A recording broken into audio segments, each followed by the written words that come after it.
Chicken fry టేస్టీగా చుక్క నీళ్లు పోయకుండా చాలా రుచిగా ఎలా వండుకోవాలో చూపించబోతున్నాను. చాలా తక్కువ ఇంగ్రీడియంట్స్ తోటి వండొచ్చు. చాలా టేస్టీగా రైస్లోకి, బగారా రైస్లోకి, చపాతీలోకి చాలా బాగుంటుంది ఈ చికెన్ ఫ్రై.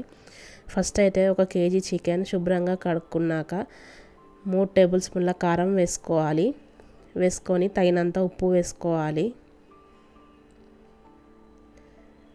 పసుపు వేసుకోవాలి. పసుపు సరిపడా వేసుకుంటున్నాను. తర్వాత గరం మసాలా పొడి వేసుకోవాలి.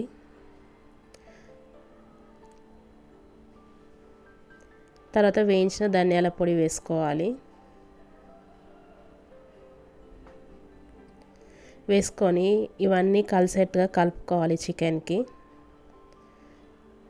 మంచిగా కలుపుకొని ఒక 10 నిమిషాలు పక్కన పెట్టుకోవాలి ముక్కకు పట్టేటట్టుగా.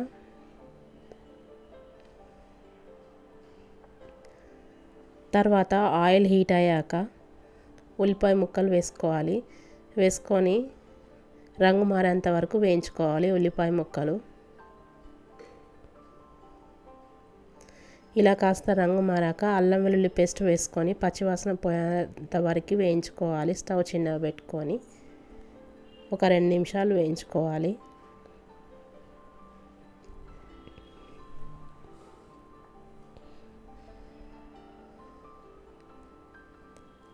తర్వాత ఇందాక మ్యారినేట్ చేసి పెట్టుకున్న చికెన్ని ఇందులో వేసుకొని కలుపుకోవాలి.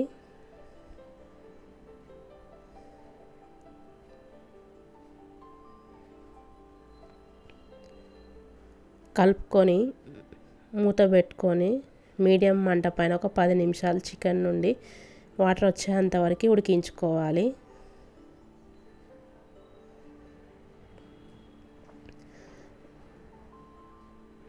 పది నిమిషాల తర్వాత చికెన్ నుండి ఇలా వాటర్ వస్తూ ఉంటాయి. కలుపుకోవాలి. ఈ కర్రీ కలుపుతూనే ఉండాలి, లేకపోతే తొందరగా అడుగు పడుతుంది.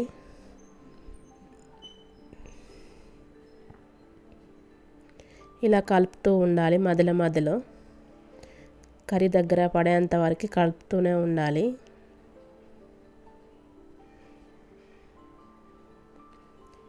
తర్వాత కర్రీ కొంచెం దగ్గర పడ్డాక దించే ముందు కొత్తిమీర వేసుకోవాలి.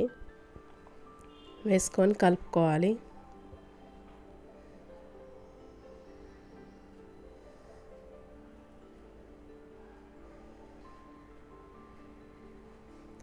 మరొక 5 నిమిషాలు ఉంచి స్టవ్ బంద్ చేస్తే సరిపోతుంది.